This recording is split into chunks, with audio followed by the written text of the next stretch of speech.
Урматтуу телекөрүүчүлөр, Замана студиясынын көрсөтүүсүндө жакында эле жеңил өнөр жайы боюнча кесиптик чоң майрам болуп өттү. Бул кесиптик майрамда УУС черлерди президентибиз Алмазбек Атамбаев куттуктап өттү. Өзүнүн куттуктоо сөзүндө Кыргыз Республикасынын экономикасын көтөрүүдө жеңил өнөр жайынын орду күч деди. Жана ошондой эле мыктылардын мыктысына, кесипкөйлөрдүн кесипкөйлүгүнө коомчулукта бир нече жылдан бери дал ушул жаатта эмгек кылып келе жаткан. Алло, ассаламу алейкум досум.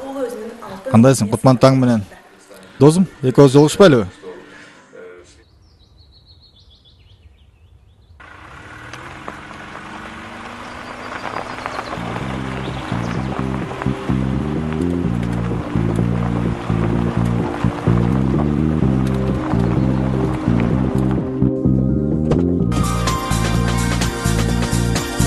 Кайратбай. Ассаламу алейкум. Алейкум ассалам. Кандай? Баягы кыргыздарда кеп бар. Түш оңолгондон иш оңолот дейт. Негизи эле досум, кеп түштө эмес экен. Ушул Бишкектин үстүнөн карап, элибиздин күнүмдүк турмушун көрүп, мамлекетибиздин анча-мынча көйгөйлөрүн сыдасакпы деп чакырдым эле. Мындай карап турсаң, досум, Кыргызстанда эмне гана жок эмес, баардыгы бар экен. Тоо таш десең, тоо таш бар. Мөлтүр булак суулары бар. Электр энергия чыгат. Түркүн мөмө жемиштерибиз бар.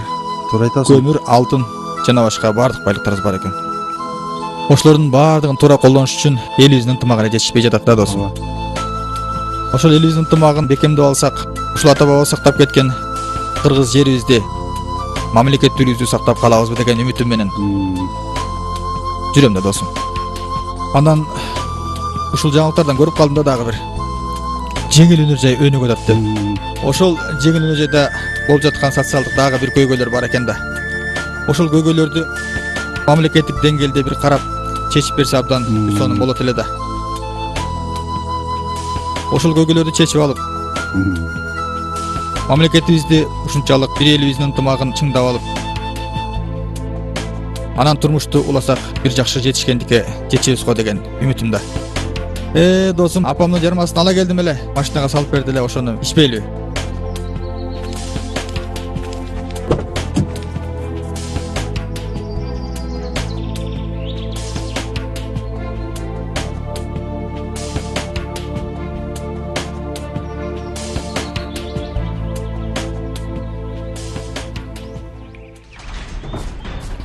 Бизден камсанаба. Барганда телефон чалып кой, макулбу?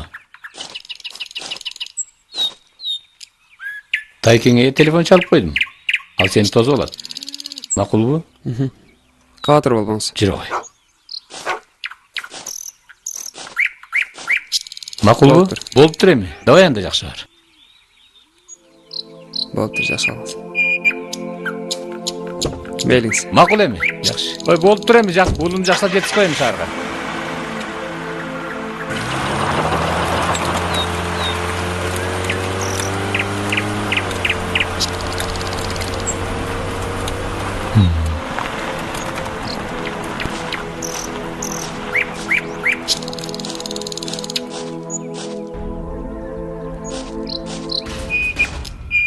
Шаарга кетип атасың эми. Жакшы кыз болуп, баягынын кызы дедиртпей жакшы жүр. Барганда тайжаң тосуп алат сени. Ошол үйдө жашап, ошол үйдө окуйсуң, кызым. Жамилежең тосуп алат, ошонун үйүндө жүрүп окуйсуң. Анан жаман кыздарга кошулуп дагы. Болдучу кызым, чоңоюп эле калды. Өзүнүн эле акылы жетет. Акчаң төгөнсө телефон чалып турасың. Акчаны биз салып турабыз. Макул пап, кабатыр алмаңыздар, баары жакшы болот. Анан такси келип калды, чыкпайлыбы? Чайыңардан ичсеңер боло. Жок, Макул анда эми, кызым. Ичсең боло чайдан. Жолуң шыдыр болсун, жолдошуң кыдыр болсун, жакшы жүр кызым. Окуңду жакшы оку. Омин. Омин.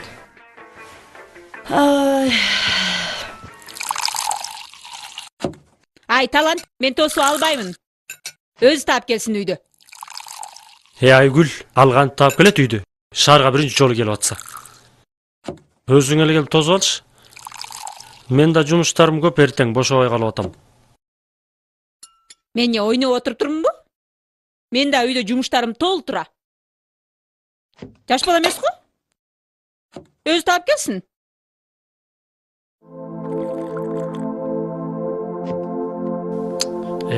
Билгениңди кылчы.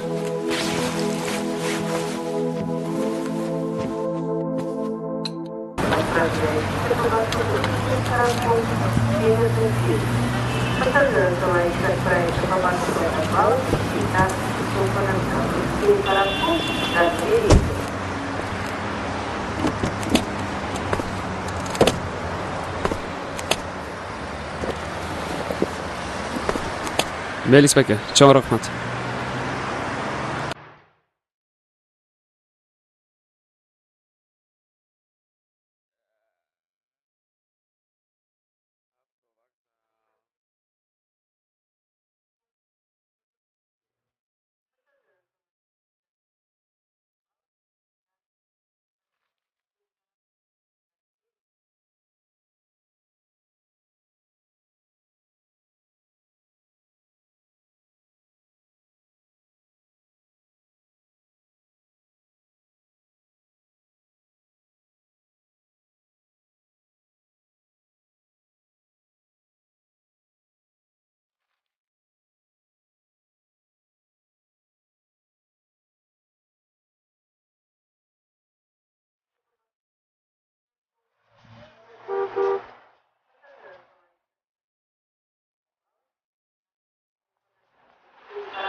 Geçirirsin.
Жүр ғой.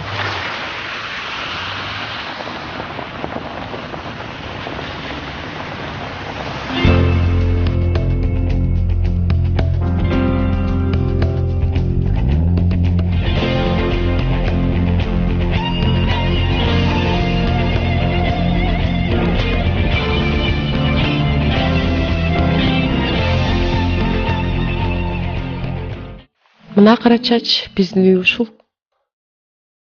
Да, жоңуктууда экен. Мага аябай жакты. Жизден экөөбүз аракет кылдык. Папаңдар, мамаңдар кандай? Жакшы жатышат. Силерге салам айтышты. Саламатта болсун. Кайсы окуу жайына тапшырайын деп атасың? Окууга апам юридический тапшырып көр дейт го.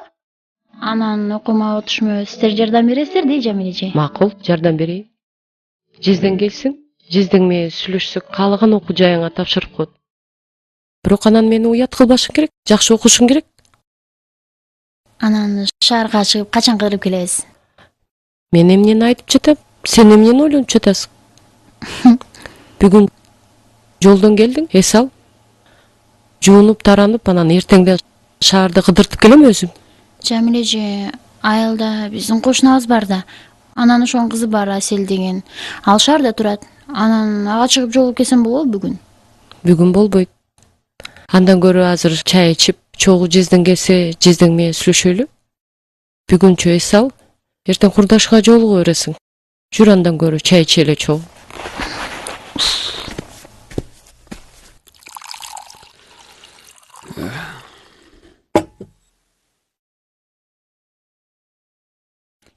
Анан качан жумушка карайын деп атасың? Тиги билбейм, тайкем келсинчи, тайкем менен сүйлөшүп көрөм го. Анан балким тайкем жумуш караштырып берет болуш керек. Хай койчай. Тайкеңдин жумушу чачынан көп. Аны бара кылбай, эртең менен эрте туруп, өзүң жумуш издеп карай бер. Шаарда жумушуң жок болсо ачка каласың да. Анан какта жашайын деп атасың? Менбе? Мейли. Жумуш тапканча ушул жерде жашай бер. Анан жумуш тапкандан кийин жумушуңа жакыныраак жерден квартирага чыгарсың. Кел ал, тамактан же. Жеп жатам.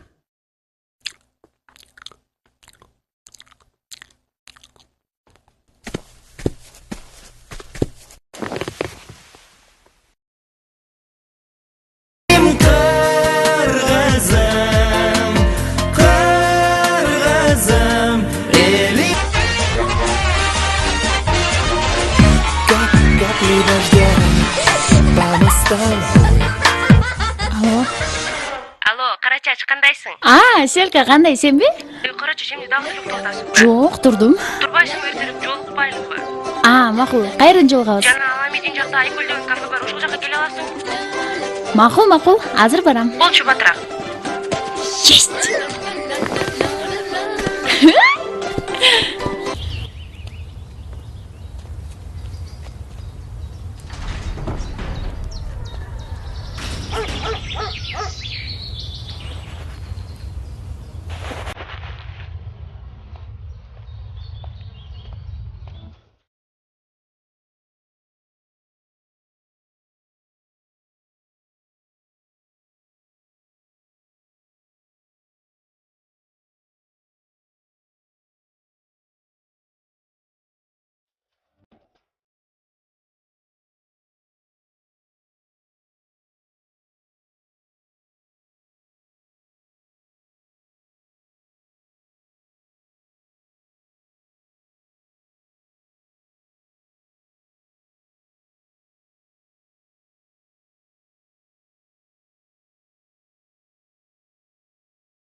Алло, Самат, кандайсың?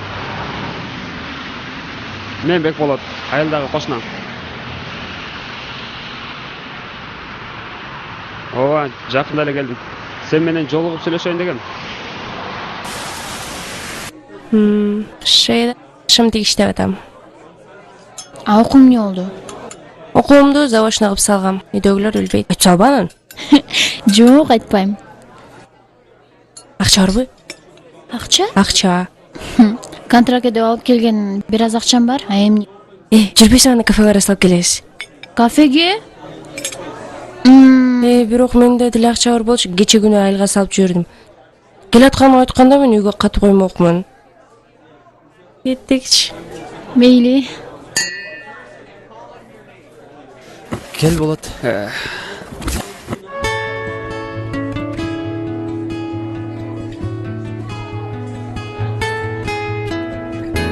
Кандай анан? Айла Жакшы. патынчпы? Баары тынч, жакшы. Саламатчы. Кече эле келдим айылдан. Эмне жумуш таппай атасыңбы? Ооба, жумуш керек болот деле. Каалаган жумуш боло берет. Боло береби? Мен үтүкчү болуп иштейм бир жерде. Үтүкчү? Анан үтүкчү болуп иштейсиң. Ооба, иштей берем. Болду анда, эртең чалышалы. Айлыгы кандай? Айлыгы 5000. Жумасына 5000 сомдон айлык алам. Жакшы да. Жакшы. Жолугалы анда. Эртең жолугалы анда. Болду, макул.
Алло?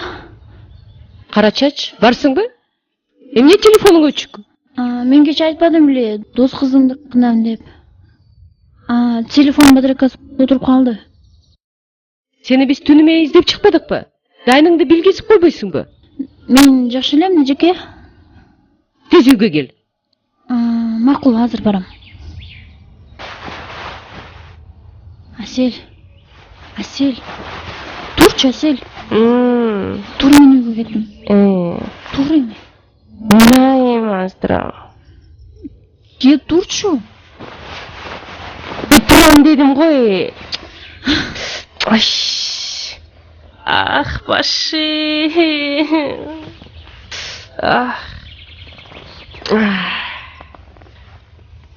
Эмне кылганың? Кыз киши да сенчел кишеби? Уят болбодуң билдим баарына. Кечирип койчу Карачач. Sen meni düşünmeye kaldın. Ben просто bu yaşadım. Тажап кеттің. Кандай жашоодун? Сен түшүнбөйсүң да. Күйөөмдөн ажырашкам. Кызым Акшапам колунда. Атам байкуш оорулуп.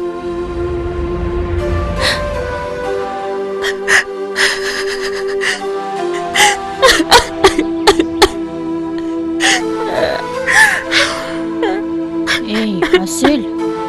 Сен эме? Асел? Мен эртеден кечке шөй адамын, менин бекчейим.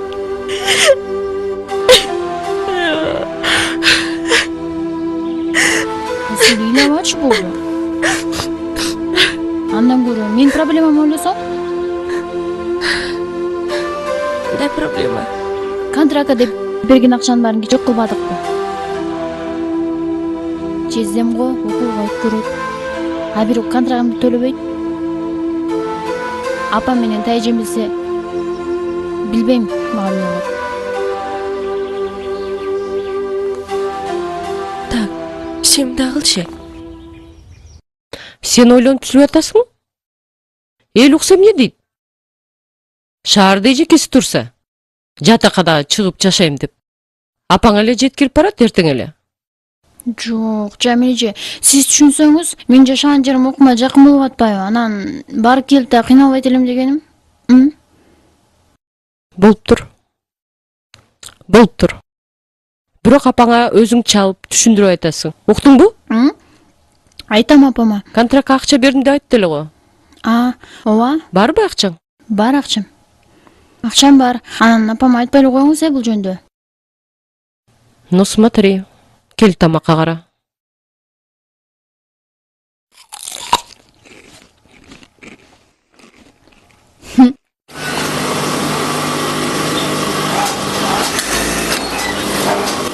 Бас сүргүрө кой.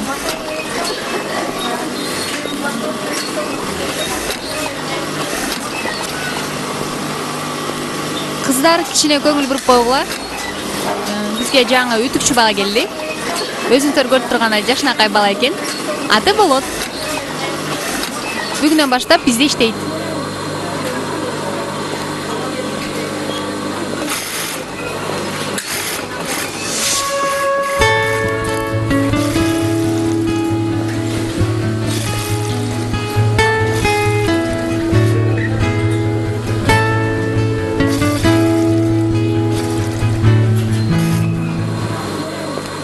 Өзүң көргөндөй мынакей бул жерде жалаң үтүкчүлөр иштешет. Өзүң окшогон жашынакай жаш балдар. Тааныш болгула. Ассаламу алейкум. Арзымат. Так, бул Саматтын ордуна келип жатат. Аты Болот. Ал эми мына Тарзымат. Менимче ойлойм, сен үтүктөгөндү үйрөтсөң керек, туурабы? Так Рахмат. что иште бер, Кудай буйруса баары жакшы болот. Колдон келген жардамды беребиз. Сен эми үтүктөгөндү үйрөтөр, макулбу? Мелис, рахмат. Макул. Айлык.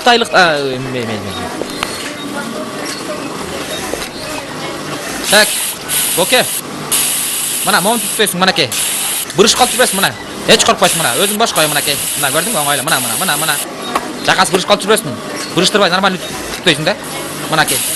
Оңойло, мына. Жакасы буруп кетет, мына. Муну бетиңе жакын кылба. Буруп кетет, мына. Көрдүңбү? Опасный. Мына, көрдүңбү? Арзымат. Самат деген иштечү эмес беле?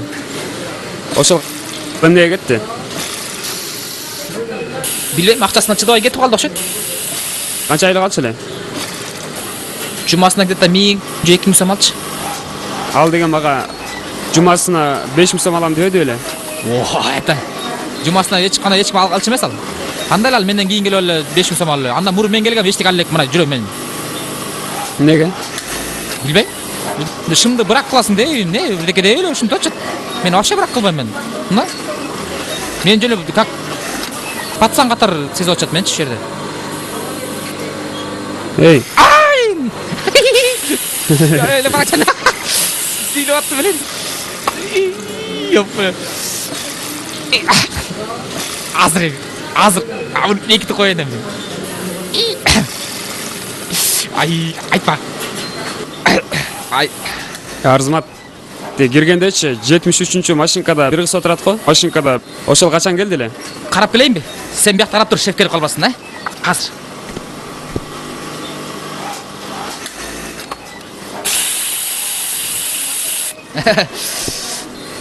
Ал жан келген ал. Жақында эле келген. Алда сага окшоп дук да. Давай, работай, ё-моё.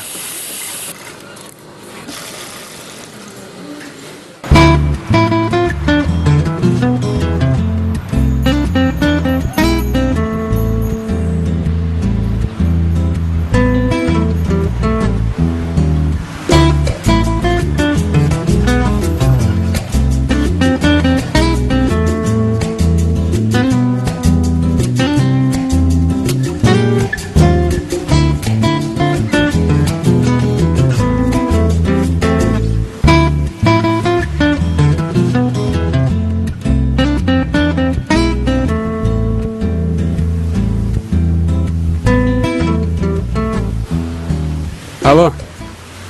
Самат кандайсың? Ооба мен. Сен мага жумасына 5000 сом алалым деп эдиң беле? Ал жакта андай акча төлөп эткен. Ооба болот.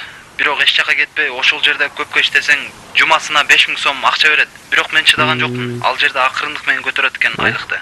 Кетейин десем, технолог ордуңа адам тапмайынча эч жака кетпейсиң дегенден сени киргиздим ордума. Анын үстүнө ал жерден трудовой книжка да ачылбайт. Анан эртең картаганда кайдан пенсия алабыз? Андан көрө келечеги бар, пенсияга чыгара турган жумуш издейин дедим. Маршрутка келип калды. Бас кеттик. Жүр. Мейли, да сөйлөшөбүз го. Мейли.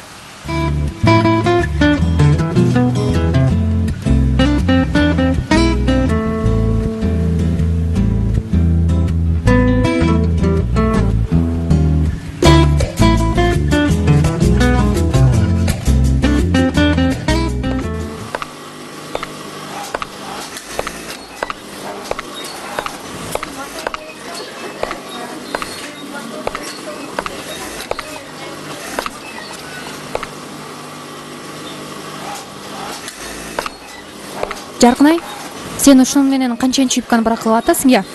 Сага эмне сөзсүз эскерип туруш керекпи? Канча жолу брак кылдың, я? Канча жолу брак кылдың? Карасаң мунун тигилишин. Көңүл бурбайсың ушуга. Кечирип коюңузчу. Канча жолу кечирейин? Жашлап тиккениң.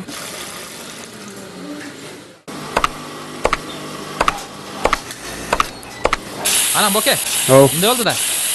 Баягы 3 бала чыктым эле билесиңби? Ооба билем. Ошондо 3 бала чыгып, наркы айылдан балдар келишти, дыбыр деп. Бер жактан мен чыктым, жалгыз. Билесиң? Ошондо унутуп калыптырмын. Мына берки эки баланы кармап, уксаң мени. Мен карапсам? Мына. Анан баягы бала алдым да. Алып туруп резко момдай кирдим белге, мына. Кирдим. Чүп туруп, карап туруп, беленчи. Урдум. Саламатсызбы? Саламатчылык. Дагы сүйлөп атасыңбы? Канча жолу кайталайм сага? Мындай. Мындай башың барбы сен? Башың барбы? Канчанчы кимди брак кылып атасың сен? Сен мындай ойлонбойсуңбу? Сүйлөп жатасың, буну да карап атасың. Айлыгыман кесип саласызбы анан? Анан эмне? Шефти зарплатасын кыскартпак белем, я? Сен мындай жакшы иштейсиңби? Ооба. Минус 300 сом.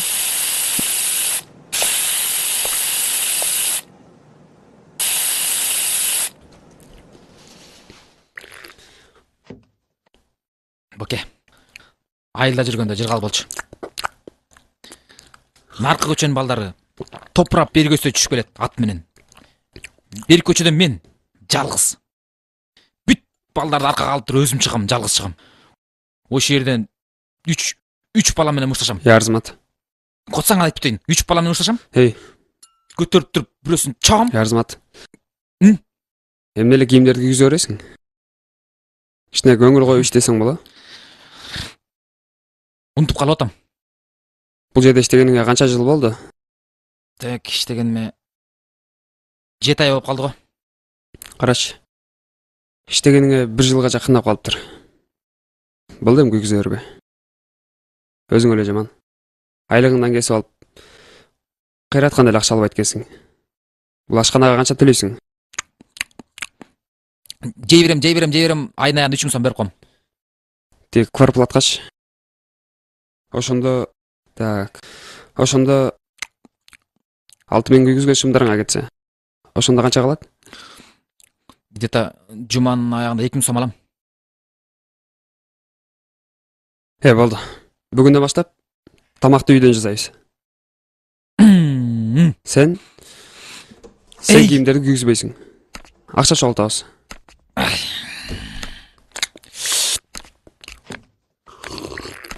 Мен макулмун. Просто бул жердин тамагы жагат да. Оны үйдөн жасап келип кыйналып. Арзымат.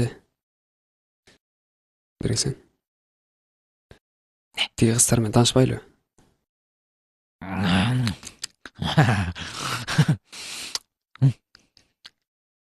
Оңайлы. Кайсынсы? Сабизы мененби, же дарбызы мененби? Акырын. Уялчак болуп кеттим эле. Эй, Акырын. Аз карасың. Шарт эле таанышамыз. Аз таанышып келеміз. Уктуңбу? Нормально эмби?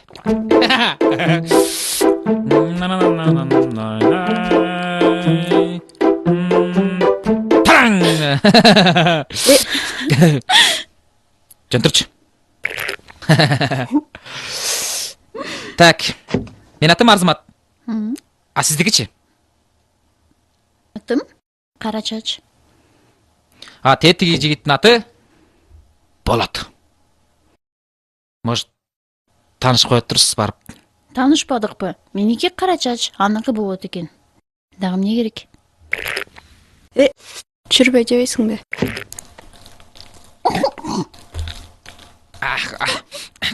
Аз карасың.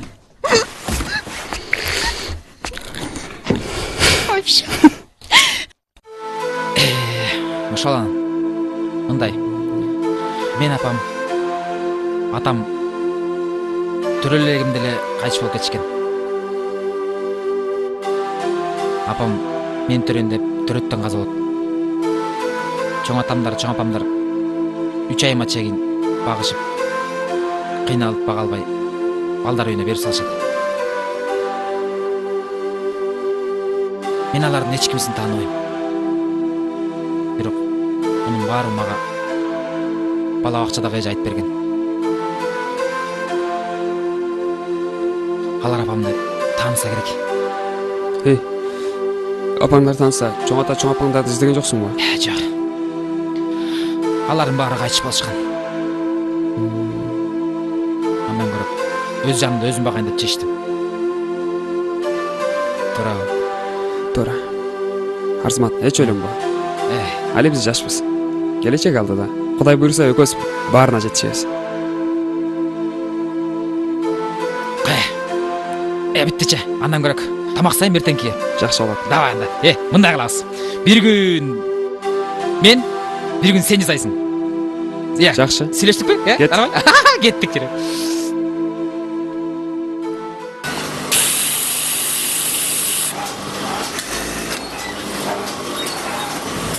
Баягыда бир жолу дискотекадан бир эки бала мушташка атпайбы? Анан эле монтуп асла чыгып алган. Тар берди.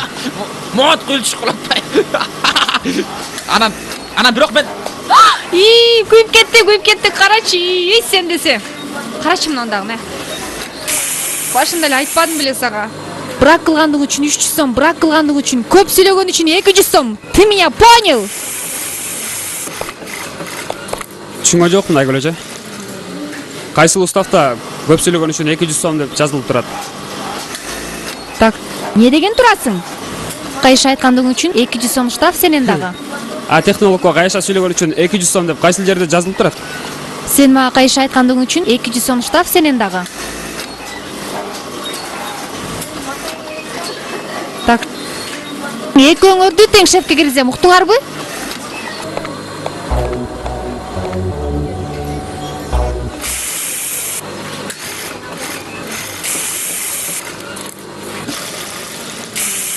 Рұқсат па?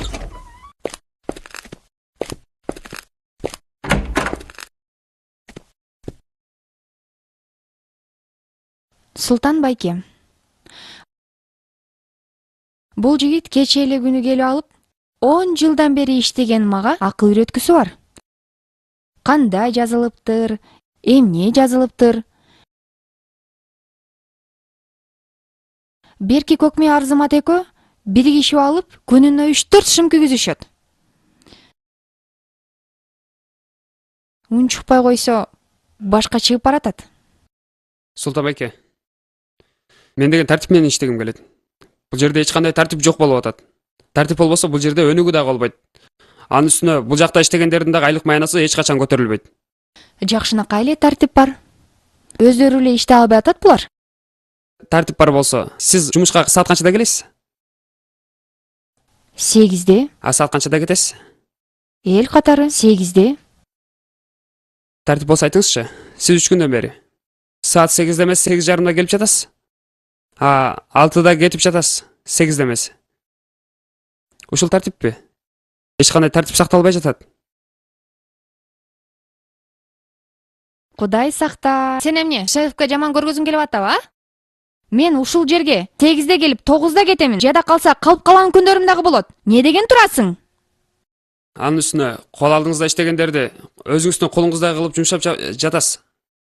Бул деген адамдын укугун бузуу. Же калппы? Же мисал келтирип берейинби? Султан байке, баарысы тең өз ордуларын билбей атышат. Эч кандай тартип жок, туурабы? Туура айтасың. Сен атың ким? Болот. Дегенеси Арзымат. Жакшы, Болот. Айгүл, мен Болот менен сүйлөшө алайынчы, э? Силер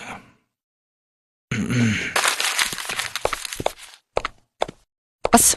Кел. Какам? Сен үчүн бардыгы. Бас. Азамат, Болот, сен айтканың туура, тартип болбосо жумуш болбойт деген. Албетте тартип болуш керек. Сен өзүң каяктан келдиң? Мен өзүм Оштон келдим. Оштон келдиң, Азамат. Сен мектепти бүттүң, анан жогорку жайына бүттүң, анан училище билим деңгээлиң кандай деп сурайын дегенде? Окуу жайды деле бүтө элекмин. Эле ошол Оштон 11-класста бүтүп, бул жакка келип окусамбы дегем. Карап көрсөм, чөнтөккө деле туура келчү эмес. Анан иштесемби деп чечтим. Эми мындай да болот. Сен айтканың туура, тартип болуш керек, эреже болуш керек бардык жерде. Бирок эми биздин жашоо башкача да, бир аз башкача. Биздин мына өкмөттүн чыгарган мыйзамдары, мына сен айтканың туура, мынчада келип, мынчада иштеш керек дегениң биздин эмгек кодекстин бүт баары жазылган. Бүт баары каралган. Бирок биздин чындык жашоого мына ошо бизнеске бир аз туура келбейт. Анан Султан байке, мен карап көрсөм, боюнда бара аялдар жүрүшөт. Жакта иштегендердин баарысы тең эртеден кечке буттарына тик туруп иштешет, ден соолуктарына да карашпайт экен. Анан ошолордун баары тең кийин картайганда пенсияны кайдан алышат? Трудовой книжкада жок экен. Ушулардын баарына кандай карасак болот? Сен Болот, мындай кыл. Эмгек кодекси деген закон бар. Эмгек кодекстен кодекс бар. Эми эмгек кодекси бар, бажы кодекс бар, налог кодекс бар, салык кодекс бар. Ошон ичинен эмгек кодексин ал дагы ошо мыйзамды аябай жакшы окуп чык. Эми өзүңчө бир ой толгоолор болор, мындай аналитика. Анан сен каерде жашап атасың өзүң?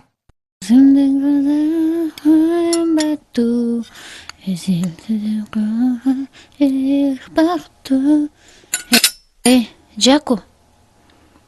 Айткандай, жанагы Болот деген баланы мен бир жерден көргөндөй болуп атам да. Түшүңдө көрсөң керек. Жок. Мен аны бир жерден көргөм. Көзүм аябай жылы учурап атат. Айткандай, жашынакай жигит экен, э? Жактырып калдыңбы? Ошондой го. Качан той жейбиз? Кыз сүйгөн менен пайда жок. А эгерде жигит сүйсө, башка сөз. Туура. Мен деле Арзыматыма күндө пирожки жасап, өзүмө бурдуруш үчүн жүрбөйүнбү?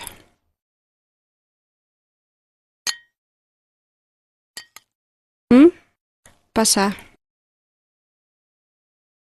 Сүйүү үчүн күрөш керек.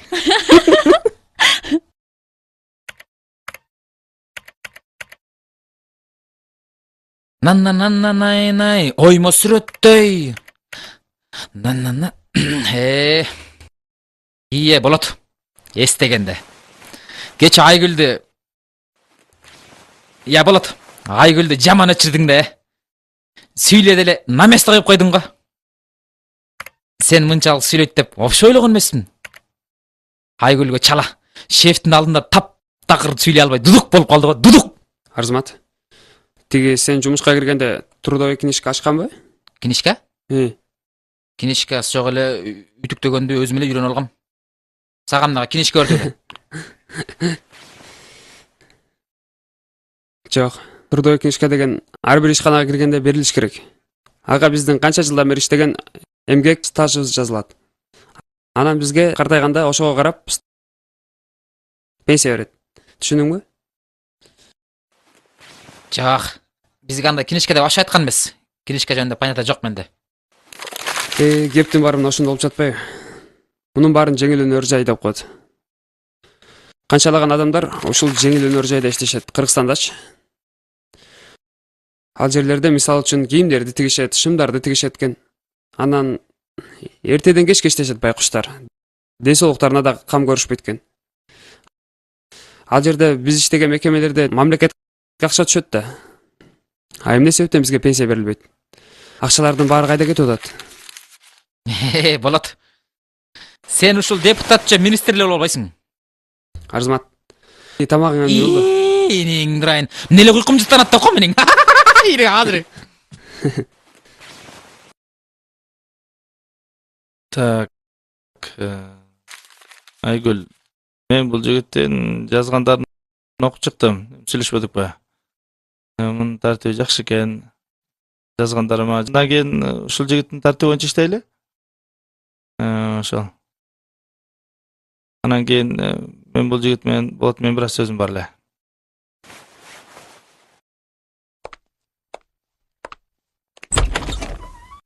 Султанбеке, сизде бир жумушум бар эле. Кыргызстанда, Кыргыз Республикасындагы жеңил өнөр жай тармагында канча адам иштейт, ошону билип бере албайсызбы? Так, Кыргызстанда жеңил өнөр жай тармагында статистика боюнча 150 миңдей киши иштейт деп бул бир канча жылдан бери сайрайлы келатабыз. Эми өкмөт ошентип айтат да. Бирок чындыгында бир андан бир топ эле ашык. 200 миңдин тегерегинде болуш керек мен божомолунда. Анан ошолордун баары иштеп атышпайбы эртеден кечкечи? Так. Андан кийин картайганда алар пенсияны кайдан алышат? Ким берет пенсияны? Пенсияны ким берет? Өкмөт берет, көз бере алмак белек.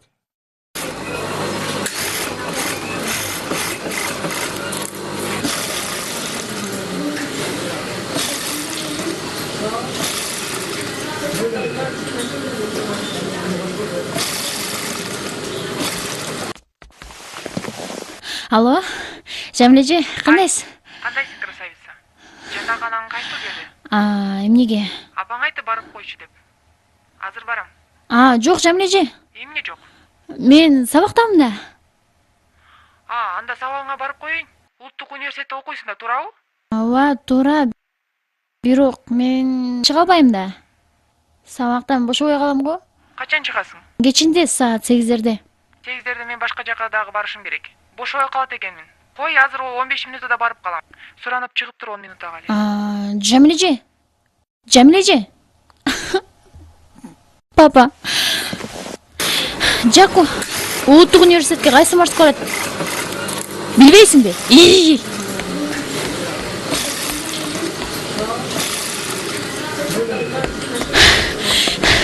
Улуттук университетке кайсы маршрутка барат, билесиңби?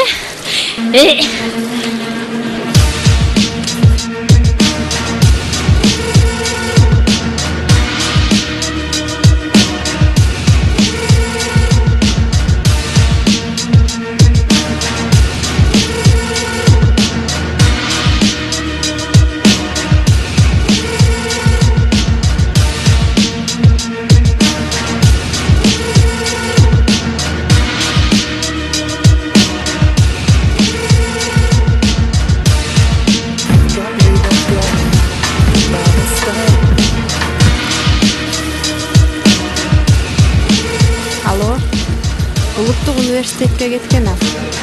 Азыр эле сабактамын деп айтпадыбы?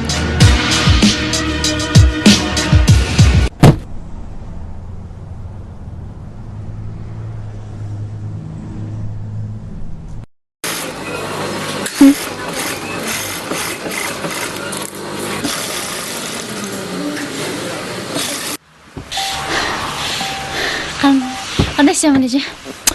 Кандай? Эмне мынча энтигип алгансың? Мен сиз тетик жакта болсо керек деп ойлогом да. Анан бул жерде экениңизди билип кайра чуркап келбедимби? Телефонуңду ким алды азыр? Телефонду класста калган Турбаева. Подружкам алса керек. Баса апамдар да эмне деди? Кызымды барып көп кой деди. Юридикалык факультетте окуп атат дейт. Университетке өткөн турбайсыңбы? Ооба. Айтып да койбойсуң. Контрагыңды төлөдүңбү? Контрагымды төлөдүм. Кабатырланбай эле коюңуз. Жатаканаң кандай? Жатакана баары жакшы. Бир нерсе керек болсо сизге айтам, сөзсүз түрдө.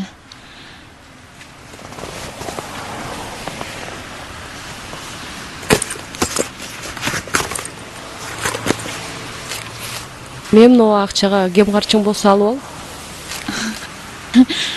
Рахмат. Чоң рахмат. Бар кой анда. Сабактан кечпе, бар кой. Мениңсе, эже, жакшы туруңуздар.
Най, оймо сүрөттөй.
Профессор. Не oldu? Turbayсың бай.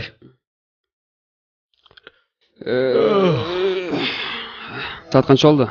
8:30'dan 15 minut öttür. Kaça? 9-га машина калды. Тура кеттик. Бас кеттик. Кечиксек өлтүрөт Айгүл. Бол, тур бас. Кеттик, ей. Бол.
Устав боюнча 1 минут кечиктиңер. Ар бирөөңөрдөн 500 сом.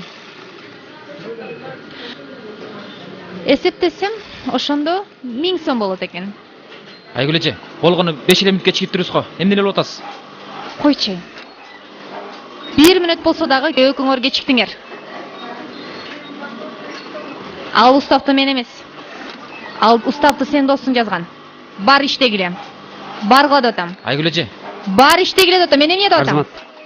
Эмне болуп атасың 500 сомго? Эртерээк туруш керек болчу.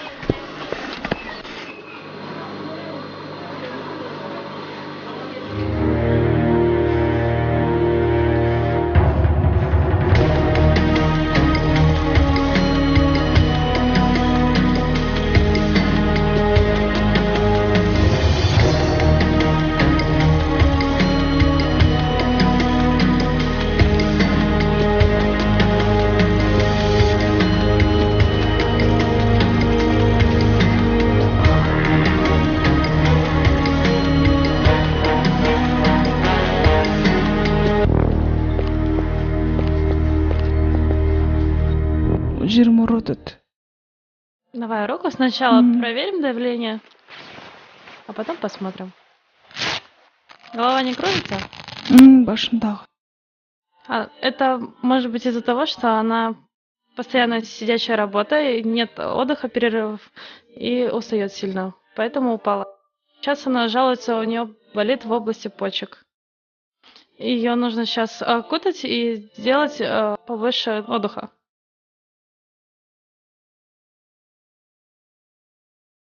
Фамилию скажи, пожалуйста. Эмиль Кызайбери. Я написала, что нужно сдать, какие анализы.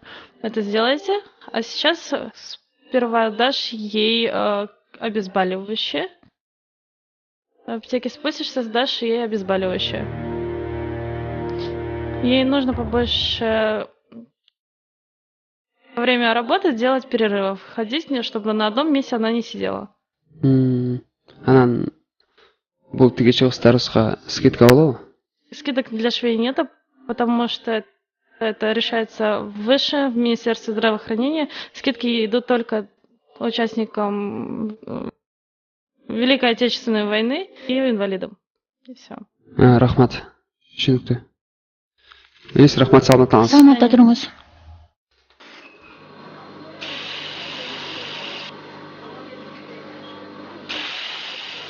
Мынаки, бул жеринен 10 сантиметр. Бул жагынан дагы 10 сантиметр алабыз. Ал эми ортосун кичине тартып коюш керек. Анткени тигип жатканда бүгүлүп кетиши мүмкүн. Айгүл эже. Ол? Тайкем келиптир. 15 минутка сыртка чыгып кетсем болобу? Сен эмне? Бул жерге салган келдиңби? Же бул тусовкабы сага? Мынаки ушундай ортосуна заплетание кетет. Бар бер. Кайра 10 мүнөттө келип калдың. Мынамча түшүнсөңүздөр керек. Кандайсың жен? Ассаламу алейкум тайке. Келиңиз. Келиңиз отуруңуз. Кандай иштериң болуп атабы? Жакшы. Өзүңүз кандайсыз?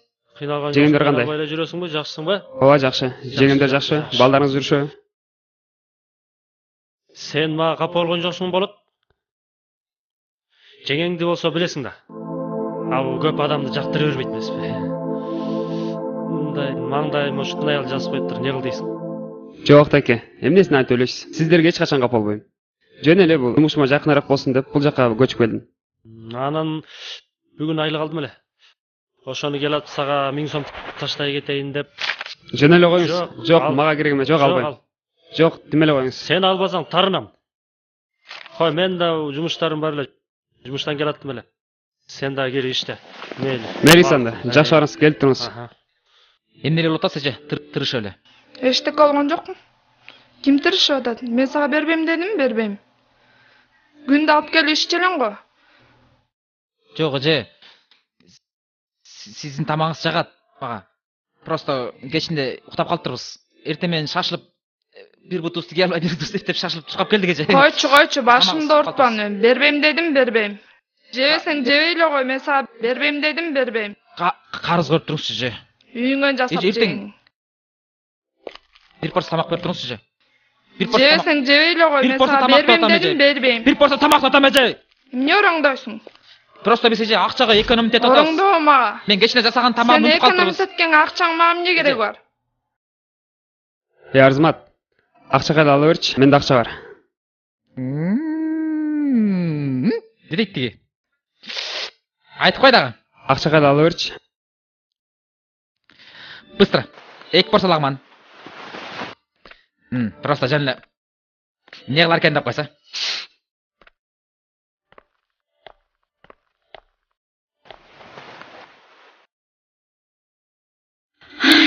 Улуттук университетке кайсы маршрутка барарын билбегенден кийин шаарда кантип жүрөсүң? Калага маршруткаңды айт. Кайда барарын айтып берейин. Ошондойбу? Анда айтчы.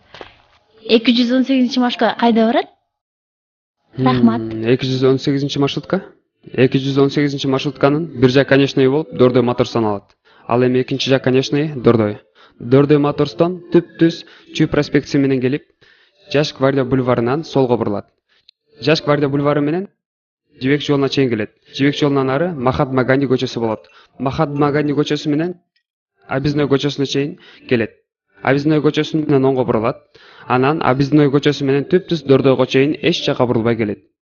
218 маршруткасы ар бир 2 мүнөт сайын жүрүп турат. Алардын эң негизги конкуренттери болуп 143 маршрутка, 225 маршрутка жана 18 автобус. Дагы кайсыл маршруткаңды айтып берейин? Калган жол ушууда айтасың.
Ошентип элге кызмат кылам дечи. ооба, Кудай буйруп азыркы жазып жаткан проектим өтүп кетсе, Кыргызстандагы баардык жеңил өнөр жайда иштеген жумушчуларга эмгек китепчеси ачылат. Анда эртерээк аракет кылбайсыңбы? Бүгүнкү күнүмдү мен сага арнагам. Болот. Сен түштүктөн жигитисиң, а мен түндүктүн кызымын. Эгерде көзүнүн önүнө турган болсок, менин айтымга каршы чыгат. Кара чач, алтыным. Качанга чейин ушинтип бөлүнүп жүрө беребиз? Эгерде сенин бактылуу болуп жашаарыңды ата-энең кааласа, анда эч качан каршы болбойт. Алакандай кыргызбыз, бөлүнбөй эле жашай береличи. Ошондой болсо гана.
Так, эме Айгүл тиякта жумуштар эмне болду? Курулуш эмне болуп атат? Даярдыгыңар кандай? Даярдыктар буюрса жакшы. Султан байке. Өзүңүз билесиз, левое крыло бүт элек болчу. Кран кели азыр иштеп атат. Жана кичи конференцияга Кудай буюрса паластар төшөлдү. Кудай буюрса эми убакыт бар го, бүтөбүз. Даярдыгың койчу, сен жанагы эмелериң эмне болду? Микрофон, наушник, иностранецтерди билесиң да. Ал жака переводчиктики жанагы телефонго окшогон жанагы антенналарын текшердиңерби? Иштеп көрдүңөрбү? Иштейби экен? Болдуру коюшудут го эми. Ойлойм го эми Кудай буюрса даяр болуп калабыз го, бир топ убакыт бар го. Сен мындай кылчы. Жогорку керектүү деңгээлде топсосок болбойт. Аларды уятаны мен баардыгын даярдап алып турган, сен даяр эмесмин деп атсаң болбойт. Сен азыр бардагы тез ошону текшер, ошол жумуштарды бүтүр, мен артыңа барып калам. Анан сен тигилерди айтып койчу. Кирсин деппи? Кирсин деп койчу. Макул.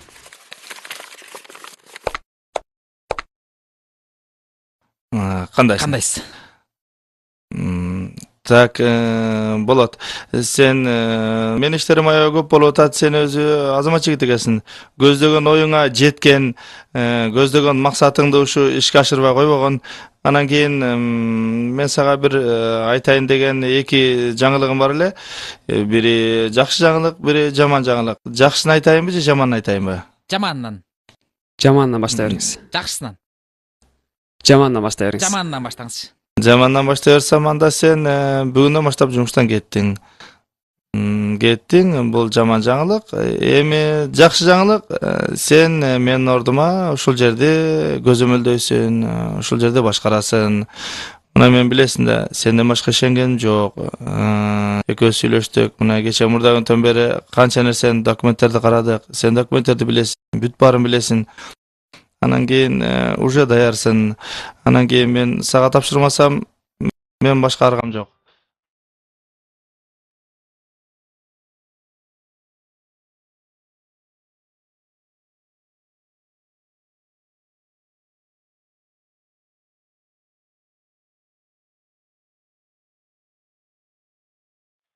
Болот.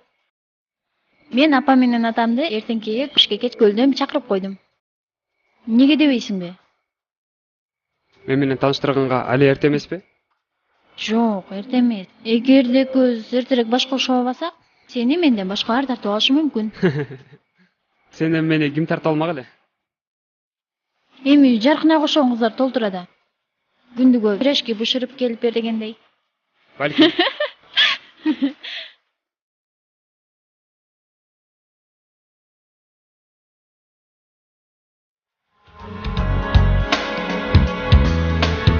Бизде турдуу книжка обязательно керек. И паспорт. Паспортуңар болсо, паспортуңарды көрөсүңөр.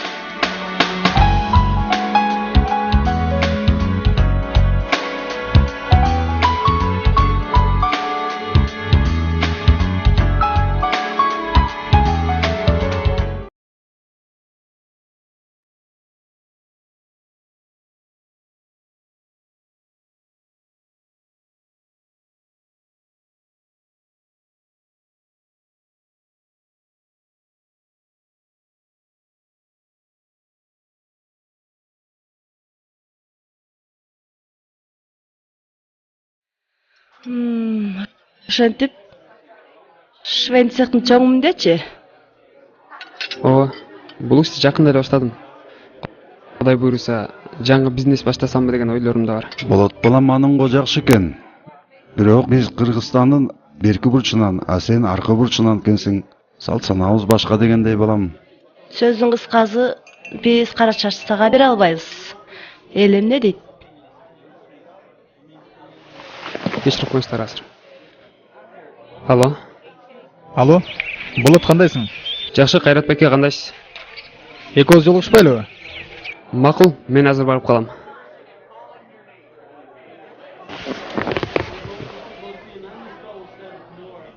Кечиресиздер.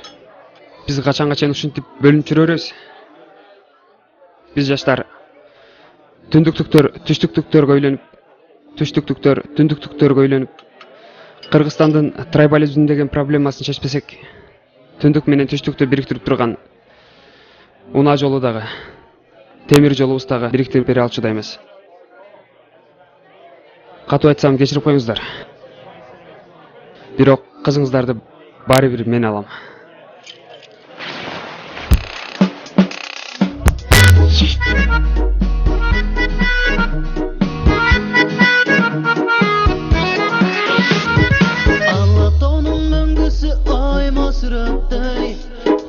Жасап чит окуп арнап койгондой, эзелтеден тарыхта из калтырган, кыргызымдын кымча бел сулуу кыздар ай.